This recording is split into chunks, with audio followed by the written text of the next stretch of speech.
فأنا ناصح لإخواني بالصدع بالحق تبيض وجوههم. السكوت في مسألة الحزبية يضرها، فاصدع بما تؤمر وأعرض عن المشركين. سلامي على دماج ورجالها والشيخ يحيى ودار العلم يا سعد بانيها. بسم الله الرحمن الرحيم. قال الشيخ Ummu Abdillah wafaqahallahu ta'ala dalam bab sabbul muslimi bidun haq, mengelak-ngelak seorang muslim bighairi haq. Ini termasuk khisal jahiliyah, termasuk perangai jahiliyah. Wa'lami annahu la yajuzu laki an ta'tadi ala ahadin fa in fa'alti faqad dhalamti fa inna adh-dhulma huwa wad'u asy-syai'i fi ghairi mahallihi syar'i.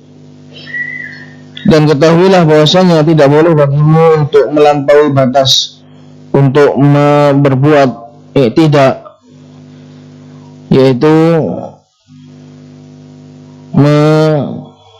berbuat lalim terhadap orang lain. Karena kalau kamu melakukan hal itu maka engkau telah berbuat zalim. Tidak boleh menyakiti orang lain, tidak boleh mengganggu orang lain dan mencederai orang lain, baik itu cedera secara fisik atau mencederai mental atau mencederai kehormatan. Semua itu termasuk zulm. Fa inna dzulma, karena sesungguhnya kezaliman adalah wad'u syai', meletakkan sesuatu pada selain tempatnya yang syar'i. Karena kehormatan seorang muslim haram. Apabila engkau langgar, maka engkau telah menzalimi. Karena engkau tidak meletakkan kehormatan dan tidak meletakkan batasan sesuai yang diperintahkan oleh Allah Subhanahu wa taala.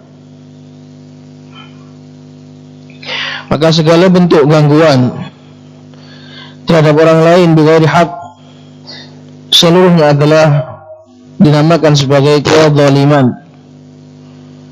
Dan sudah kita dengarkan nasihat dari Al-Ustaz Al-Walid Abu Abdul Ahad bagaimana tentang bahayanya kezaliman, baik terhadap diri sendiri atau kepada orang lain, baik kepada tetangga yang sejalan maupun tetangga yang tidak sejalan dengan kita.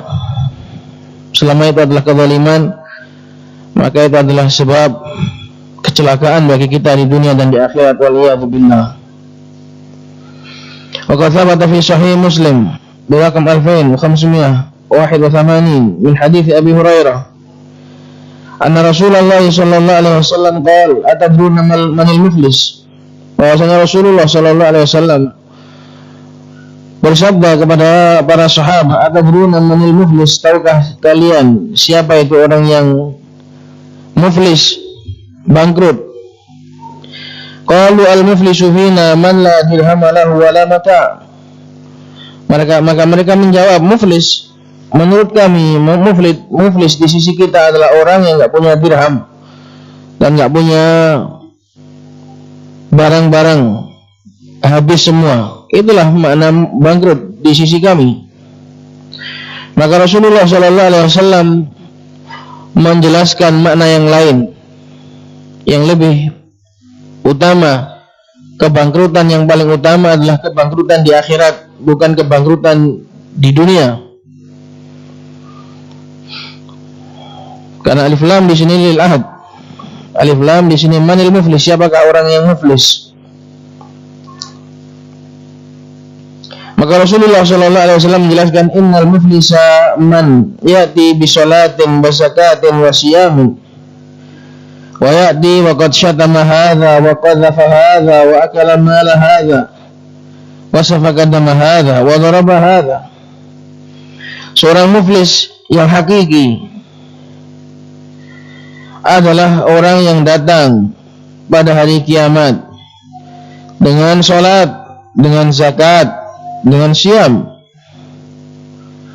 Wa ya'ti, dan dia datang dalam keadaan waqad syatama hadza, dia telah mencela orang ini sudah semuanya kena. Wa qad syatama hadza, ibarah dengan hadza ini menunjukkan orang-orang tidak selamat dari dia. Wa qad syatama hadza wa qadhafa hadza, ini kena, yang ini juga kena. Wa qad syatama hadza, dia telah mencela orang ini. Wa qadhafa hadza, dia telah menuduh orang ini. Wa akala mala hadza, dia memakan harta orang ini. Wa safaka dama hadza, dia menumpahkan darah orang ini. Ibarah dengan hadza menunjukkan banyaknya dia berbuat, sehingga orang-orang pada kena getahnya, menunjukkan banyaknya dia berbuat zalim di dunia ini. Buktinya tidak hanya zalim kepada beberapa orang, tapi bahkan jarang orang yang selamat dari kezalimannya. Semuanya kena, hampir semua orang kena getah kezalimannya. Wa daraba hadza, dia juga sudah mukul ini. Tidak ada yang selamat, nyaris tidak ada yang selamat dari kezalimannya. Maka apa balasannya pada hari kiamat? Fayu'ta hadza min hasanatihi, maka orang lain yang terkena tadi hadza, ini adalah kurbannya, diberikan, diambilkan dari kebaikan orang yang mendolimi tadi. Min hasanatihi, ini kembali kepada man. Jadi min hasanatihi bukan kembali kepada hadza. Fayu'ta hadza, maka orang si korban tadi, ada yang dipukul, ada yang dicela, ada yang dituduh, ada yang dimakan hartanya. Si korban diambilkan dari kebaikannya, dikasih kebaikannya.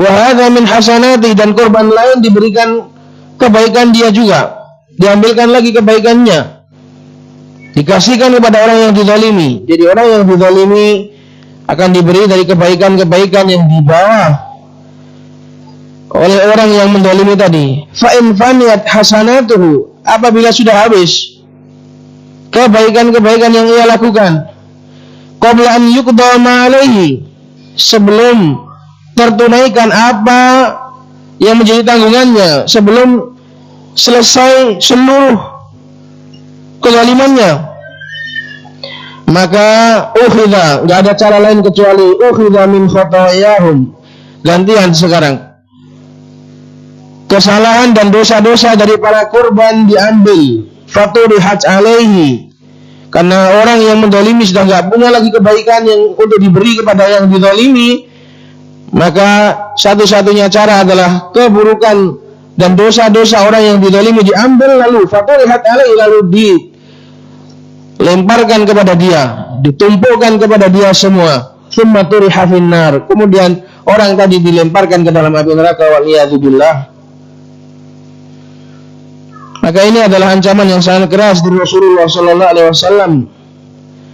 Dan ini namanya muflis, bangkrut. Kenapa dikatakan muflis? Karena habis. Kebaikan-kebaikan yang dia lakukan habis. Dan apabila ini adalah bagi orang yang banyak membawa kebaikan, lalu bagaimana dengan kita yang membawa kebaikan yang sedikit? Apabila orang datang pada hari kiamat dengan membawa banyak kebajikan, banyak kebaikan saja, nyaris tidak cukup, bahkan kehabisan bekal, semuanya ludes untuk mengganti kedoliman-kedoliman yang dilakukan di dunia. Lalu bagaimana yang datang dengan membawa bekal yang sedikit? Tentu dia lebih muflis lagi, lebih bangkrut lagi. Maka jangan sampai ini adalah kesudahan yang buruk bagi seorang yang zalim. Selama di dunia ternyata dia hanya membawakan dan menjagakan bekal orang lain. Kok bisa begitu? Lah iya. Ternyata dia capek-capek beramal, siang dan malam, letih dan lelah dengan amalan yang ia bawa. Ternyata amalan-amalan tadi bukan miliknya, ternyata milik orang lain. Ia menjaga dan membawakan bekal orang lain selama hidupnya di dunia. Kurang merugi apa? Ternyata amalan-amalan yang selama ini ia harap-harapkan, yang ia kira akan menyelamatkannya di akhirat, ternyata itu bukan amalannya. Ternyata itu adalah bekal orang lain, diberikan kepada orang lain.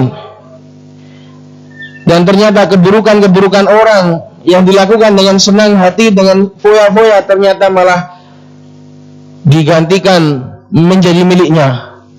Ini adalah kebangkrutan yang sudah tidak ada lagi kebangkrutan di atasnya. Karena itulah Rasulullah Shallallahu Alaihi Wasallam menamainya sebagai al-muflis.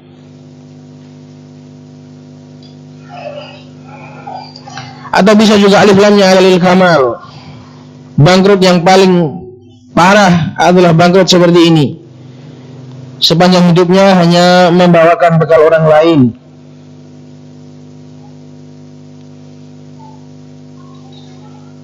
Maka hati-hati ya ikhwah dari kezaliman. Dan kita tidak kurang-kurang ilmu, kita hanya kurang amal. Kita tidaklah kurang-kurang ilmu dalam bab ini, kita hanya kurang beramal. Maka semoga Allah Subhanahu wa taala memberikan taufik kepada kita semua untuk menjalankan syariatnya dengan benar. Wallahu yaqul, Allah Subhanahu wa taala berfirman, innamas sabilu 'alal ladzina yadlimuna an-nas. As-sabil di sini maknanya adalah dosa. Innamas sabilu, hanya saja celaan dan dosa adalah bagi orang-orang yang mereka itu menzalimi manusia, wa yabghuna fil ardi bighairil haqq, dan mereka melampaui batas di muka bumi bighairi haqq, melakukan baghi, melakukan tindak kezaliman dan kelaliman. Ulaika lahum adzabun alim, mereka adalah orang-orang yang bagi mereka adzabun alim, azab yang sangat pedih.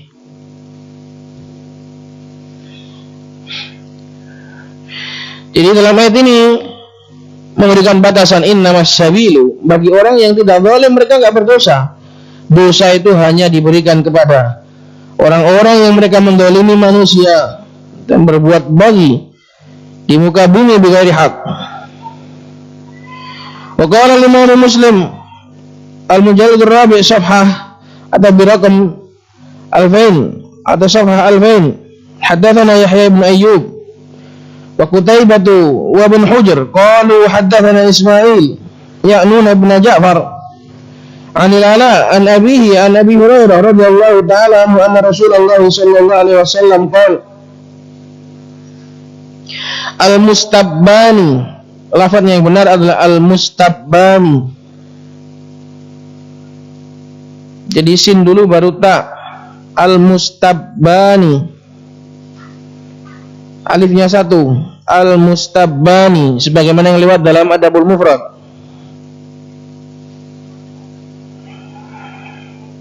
Dan ini juga bisa al-mutasabbani. Dua-duanya benar, tapi insya Allah yang sahih dalam lafadznya Imam Muslim adalah al-mustabbani.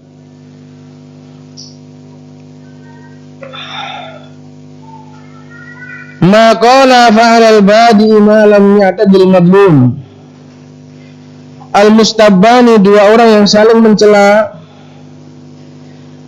Ma qala, ma di situ sebagai mubtada mausulah, khabarnya adalah fa'al al-badi. Apa saja yang mereka katakan, maka dosanya dipikul oleh orang yang memulai. Fa'al al-badi, dosanya dipikul orang yang memulai. Malam ya'tadil madlum, selama yang dizalimi tidak melampaui batas. Jadi kalau ada dua orang yang saling mencela, maka dosanya adalah bagi yang memulai pertama kali, selama yang membalas tidak berbuat zalim, tidak melampaui batas. Kalau dia sebatas hanya membalas haknya, maka itu ditanggung oleh orang yang memulai, karena dia telah memulai, dia menjadi penyebab, dia menjadi biang kerok. Maka apa saja yang menjadi dosa itu akan dia tanggung. Maka ini juga bahaya dan peringatan bagi kita untuk jangan memulai api fitnah, jangan bermain api, jangan menyalakan api terlebih dahulu. Apabila api itu berkobar akan membakar kedua-duanya. Wa qalu fa'al al-badi ya lisam. Ucapan Rasulullah sallallahu alaihi wasallam fa'al al-badi dipikul oleh orang yang memulai, maknanya adalah dosanya. Fa'al al-badi. Dan ini lebih umum, bukan hanya dosa, bukan hanya dosa.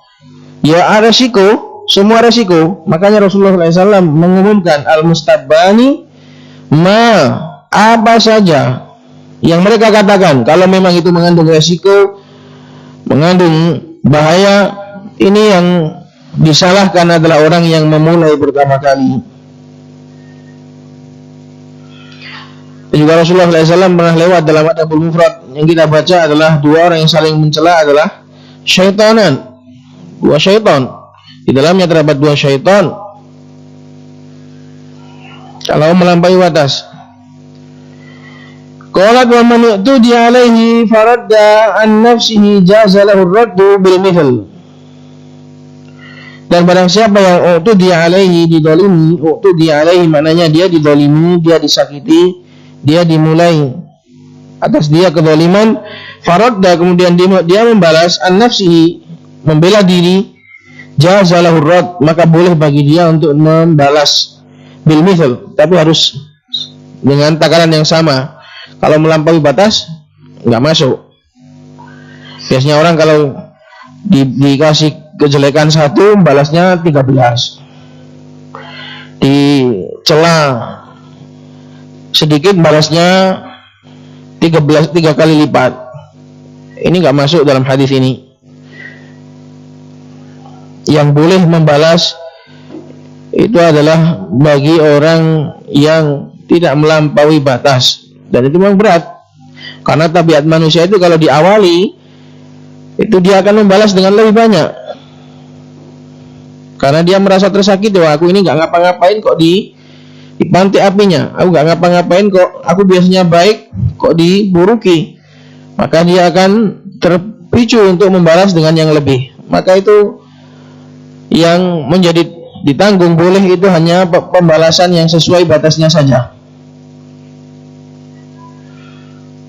Qala ta'ala, Allah Subhanahu wa ta'ala berfirman, "Faman i'tada 'alaikum fa'tadu 'alaihi bimithli ma i'tada 'alaikum." Barang siapa yang i'tada 'alaikum, memulai menyakiti kalian, maka fa'tadu 'alaihi, maka sakitilah dia, bimithli, dengan sesuai, dengan semisal apa-apa yang dia itu menyakiti kalian, enggak boleh lebih.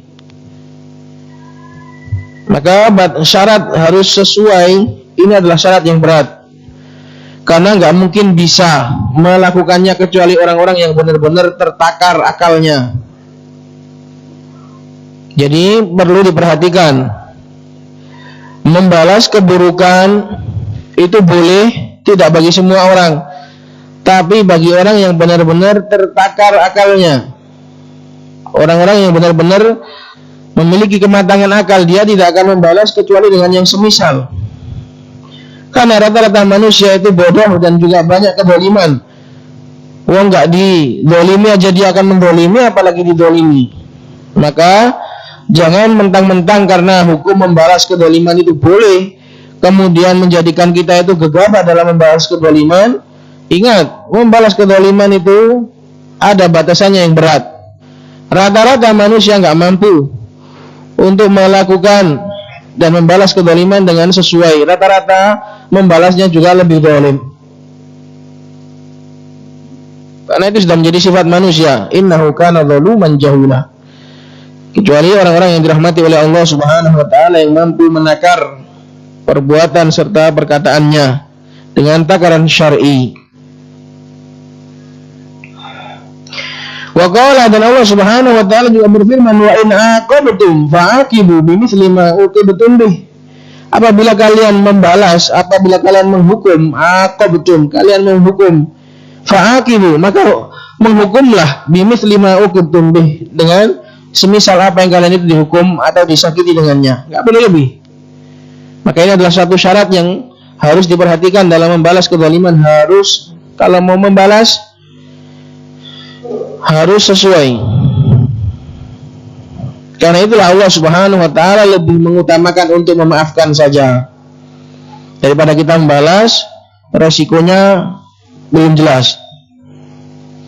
Wa qala, dan Allah Subhanahu wa ta'ala juga berfirman, wa jazaa'u sayyi'atun mithluha, dan balasan bagi keburukan adalah keburukan yang semisalnya. Boleh hukumnya membalas keburukan dengan keburukan yang semisal, tapi nggak boleh melampaui batas. Fallahu ya'lamu anna tiba'al bashar tata'atharu bil i'tida'i 'alaiha. Kenapa sih kok boleh? Kenapa Allah kok membolehkan? Karena Allah itu tahu. Allah itu lebih tahu dengan hambanya bahwasanya tiba'al bashar, tabiat dan watak manusia tata'athar, akan terpengaruh dengan ketika dia disakiti. Fa'abaha laharrat. Karena itulah Allah Subhanahu wa taala membolehkan untuk membalas bil haq, tapi dengan al-haq. Ala annal aula wal ahsan an tuqabalus sayyi'atu bil hasanah, an tuqabalas sayyi'atu bil hasanah. Ala annal aula, bersama dengan itu semua yang lebih aula dan lebih bagus adalah keburukan itu dibalas dengan kebaikan.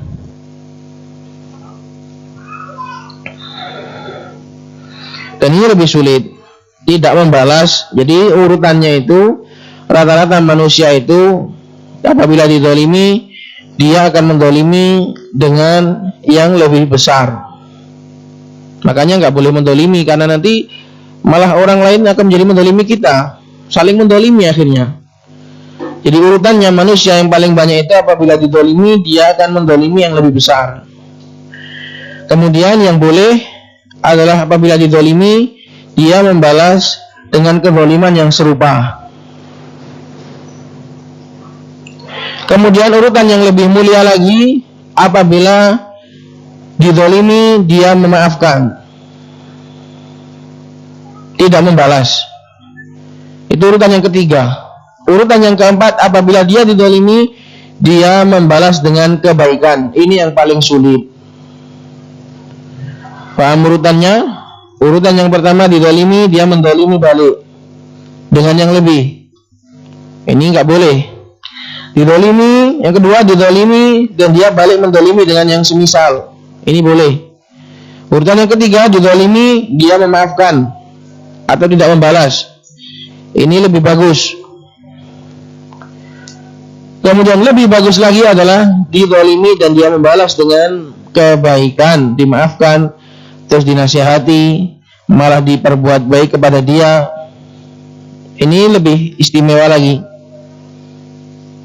Qala ta'ala wa la tastawil hasanatu walas sayyi'ah idfa billati hiya ahsan. Tidaklah sama antara kebaikan dan keburukan, kata Allah Subhanahu wa taala. Tidak sama dalam segala hal, dalam balasan, dalam kelihatannya, dalam wajahnya, enggak sama antara kebaikan dan keburukan. Pelaku kebaikan dan pelaku keburukan itu enggak sama. Idfa billati hiya ahsan, balaslah dengan apa yang lebih baik. Idfa billati ahsan, balaslah segala sesuatu itu dengan apa yang lebih baik. Ini umum, idfa billati, maf'ulnya idfa enggak ada. Idfa billati, balaslah segalanya dengan yang lebih bagus. Kalau kamu dikasih kebaikan, balas dengan yang lebih baik. Kalau kamu dikasih keburukan, balas juga dengan yang lebih baik dari keburukan tadi, yaitu kebaikan. Maka Allah Subhanahu wa taala menyuruh kita untuk selangkah lebih maju dalam apapun kondisinya. Menyuruh kita untuk selangkah lebih maju dari orang yang memberikan kita. Kalau orang itu memberikan kepada kita kebaikan satu, maka kita lebih baik lagi memberikan kebaikan dua. Namanya itu selangkah lebih maju. Kalau dia memberikan keburukan, kita membalasnya dengan maaf. Itu selangkah lebih maju. Karena itu diumumkan di sini, idfa, balaslah segala sesuatu itu billati hiya ahsan, dengan apa yang lebih baik. Kalau kamu melakukan itu, fa idzal ladzi bainaka wa bainahu adawatu ka'annahu waliyyun hamim. Fa idza di sini fujaiyah. Tiba-tiba saja orang yang antara kamu dengan dia ada permusuhan, tiba-tiba ia seakan-akan seperti teman setia. Kalau kita mengamalkan ayat ini, insyaallah orang-orang yang memusuhi kita, dia akan menjadi orang yang teman setia, akan menjadi orang yang teraih hatinya. Karena keburukannya dibalas dengan kebaikan. Musuh akan menjadi kawan. Ini namanya ta'lif, ini namanya dakwah dengan fi'il, ini namanya dakwah dengan perbuatan. Paham? Fa'idzal ladzi alladzi mubtada. Mausulnya adalah adawatun bainaka wa bainahu. Adawatun mubtada lagi sebagai silah, jumlah mubtada khabar sebagai silah dari alladzi. Kemudian khabarnya alladzi adalah ka'annahu waliyyun hamim. Maka tiba-tiba saja orang yang antara kamu dengan dia itu ada permusuhan, tiba-tiba saja ia menjadi seperti teman setia. Tapi ingat, tidak semua orang bisa seperti itu. Wa ma yulaqaha illa alladziina sabaru. Tidaklah diberi hal itu kecuali orang-orang yang bersabar. Wa ma yulaqaha, tidaklah diberi kemuliaan itu illa dzu haddin adzim, kecuali orang yang mendapatkan bagian yang sangat besar. Tidak semua orang bisa mengamalkan ini. Ini adalah yang paling tingginya akhlak, membalas keburukan dengan kebaikan. Tidak semua orang bisa. Wa qala ta'ala, Allah Subhanahu wa ta'ala berfirman, walladzina yajtanibuna kaba'iral itsmi wal fawahisha wa idza ma ghadibu hum yaghfirun. Dan orang-orang yang beriman adalah mereka yang menjauhi dosa-dosa besar dan juga fawahish. Dan apabila mereka wa idza ma di sini adalah zaidah, karena ma jatuh setelah idza itu rata-rata adalah zaidah. Dan apabila mereka marah, mereka akan memaafkan. Walladzina istajabu li rabbihim, dan orang-orang yang menyambut seruan Rabbnya, wa aqamus shalah, menunaikan salat, menegakkan salat, wa amruhum syura bainahum, dan perkara mereka itu selalu dimusyawarahkan di tengah-tengah mereka. Wa mimma razaqnahum yunfiqun, dan mereka menginfakkan dari sebagian apa yang kami berikan rezeki. Walladzina idza asabahumul baghy hum yantasirun, dan orang-orang yang apabila mereka itu dikenai kedzaliman, mereka membela diri. Boleh. Wa jazaa'u sayyi'atin sayyi'atun mithluha, dan balasan keburukan adalah keburukan yang semisalnya. Faman 'afa wa aslaha, barang siapa yang memaafkan dan memperbaiki, fa ajruhu 'ala Allah, maka pahalanya di tangan Allah Subhanahu wa taala. Innahu la yuhibbudz dzalimin, Allah tidak mencintai orang-orang yang zalim. Wala man yantasara ba'da dzulmi, dan orang yang membela diri setelah dizalimi, fa ulaika ma 'alaihim min sabil, mereka enggak ada celaan sedikit pun. Min sini zaidah, fa ulaika ma 'alaihim min sabil, tidak ada celaan sama sekali. Innamas sabil, yang tercela dan yang berdosa adalah bagi orang-orang yang alladzina yadhlimuna an-nasa wa yabghuna fil ardi bighairil haqq ulaika lahum adzabun alim. Ayat tadi. Wala man sabara, dan bagi orang yang bersabar, wa ghafara, dan memaafkan, inna dzalika la min azmil umur, sungguh itu adalah termasuk perkara yang paling mulia. Wa qala ta'ala madihan man yuqabilu syarra bil khair, dan Allah Subhanahu wa taala berfirman dalam keadaan memuji orang-orang yang membalas keburukan dengan kebaikan. Walladzina sabaru, dan orang-orang yang mereka itu bersabar, ibtigha'a wajhi rabbihim maf'ul ajli, demi mencari wajah Rabb mereka, wa aqamus shalah, dan menegakkan salat, wa anfaqu mimma razaqnahum, dan mereka menginfakkan apa yang kami rezekikan kepada mereka, sirra wa alaniya, baik secara rahasia maupun terang-terangan, wa yadra'una bil hasanati sayyi'ata, dan mereka membalas keburukan dengan kebaikan. Ulaika lahum uqbad dar, mereka itulah yang mendapatkan balasan surga. Uqbad dar, negeri keberakhiran, negeri surga. Wa qala, Allah Subhanahu wa taala juga berfirman, ulaika yu'tauna ajrahum marratain, mereka itu akan diberikan pahala mereka 2 kali lipat. Bima sabaru, dengan apa-apa yang mereka sabari, disebabkan kesabaran mereka.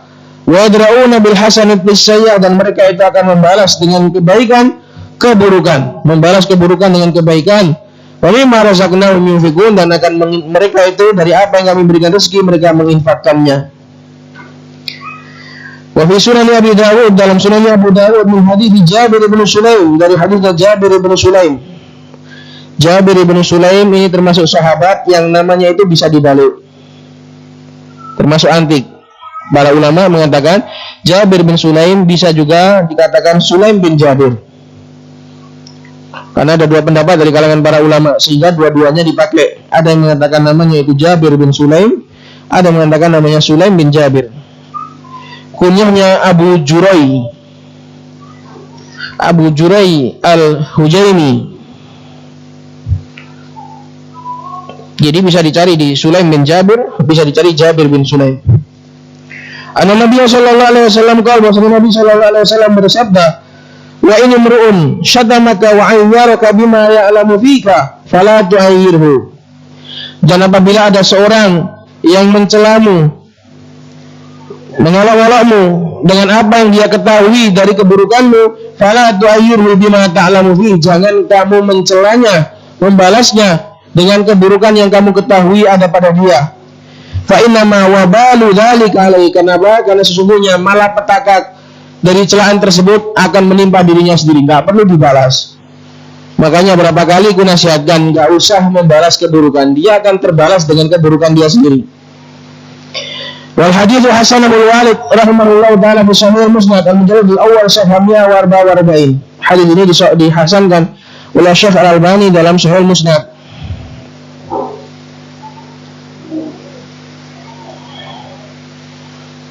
Ini hujan. Dilanjut apa sudah?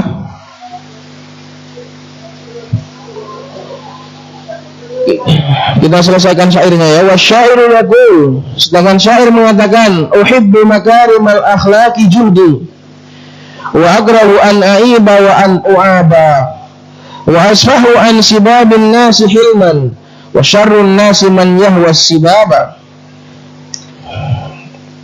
Aku mencintai makarimul akhlak, akhlak-akhlak yang mulia, juhdi, sebisaku, dan aku membenci untuk mencela ataupun dicela. Sebagaimana aku nggak mau dicela, aku juga nggak suka mencela. Itu loh. Wa akrahu an aiba wa an uaba. Aku sebagaimana nggak mau dicela, aku juga nggak mau mencela. Oh, nggak suka dicela kok suka mencela orang lain, gimana toh? Wa asfahu an sibabin nasi hilman, dan aku menahan diri dari mencela dan mengolok-olok manusia sebagai bentuk sifat kedewasaanku. Wa syarrun nasi, jadi termasuk bentuk ciri-ciri orang itu dewasa, dia itu asfah, memaafkan dan menahan diri dari celaan manusia. Kalau dicela pun nggak mudah marah, itu tanda-tanda dewasa. Wa syarrun nasi, dan seburuk-buruk manusia adalah orang yang suka mencela, man yahwa sibaba, hobinya mencela. Wa qala akhar, berkata orang lain, berkata penyair yang lain, wa idza tulita bi khasmin la khalaqa lahu fakun ka'annaka lam tasma wa lam yakuli. Apabila engkau diuji oleh Allah dengan lawan yang tidak punya akhlak, la khalaqa, yang enggak punya akhlak, yang enggak ada akhlak, fakun, maka jadilah seakan-akan engkau enggak pernah mendengar dan seakan-akan dia enggak pernah mengatakan apa-apa. Ya anggap aja kayak angin berlalu loh. Ka'annaka lam tasma wa lam yakuli, seperti engkau enggak mendengar apa-apa dan juga seperti dia enggak mengucapkan apa-apa. Karena kalau ditanggapi juga membuat sakit hati, ngabis-ngabiskan baterai saja. Wa qala akhar, berkata yang lain, idza naqata as-safihu fala tujibhu fa khairun min ijabatihi sukutu. Apabila ada seorang yang bodoh, dia itu ngoceh, fala tujibhu, enggak usah perlu kamu jawab. Kenapa? Karena yang paling baik untuk menjawabnya adalah dengan diam. Fa khairun sebagai khabar, as-sukutu sebagai mubtada muakhar. Diam itu adalah jawaban terbaik. Wa qala akhar, wa laqad amurru 'ala al-la'ini yasubbuni fa'aifu thumma aqulu la ya'nini. Dan sungguh aku telah melewati seorang yang durjana dalam keadaan dia mencelaku, maka aku pun diam dan aku mengatakan, oh dia enggak maksudkan aku. Oh enggak aku yang dimaksud. Itu thumma aqulu la ya'nini. Dia itu enggak maksudkan saya. Ini namanya super santai. Fa'ifu thumma aqulu la ya'nini. Enggak perlu dibuat pusing, bilang aja dia enggak maksudkan saya kok. Gitu aja beres, enggak perlu dibuat sulit. Kalau sabarul insanu wa qabala as-safaha bil hilmi wal insani lakana ahsan. Apabila seorang itu bersabar dan membalas keburukan, kebodohan dengan kedewasaan dan dengan ihsan, maka itulah yang terbaik. Ini ya ikhwah, nasihat sudah kita dengar, tinggal kita minta taufik kepada Allah Subhanahu wa taala untuk mengamalkan nasihat ini. Semoga bisa difahami dan bermanfaat. Subhanakallahumma wa bihamdik, asyhadu an la ilaha illa anta, astaghfiruka wa atubu ilaik.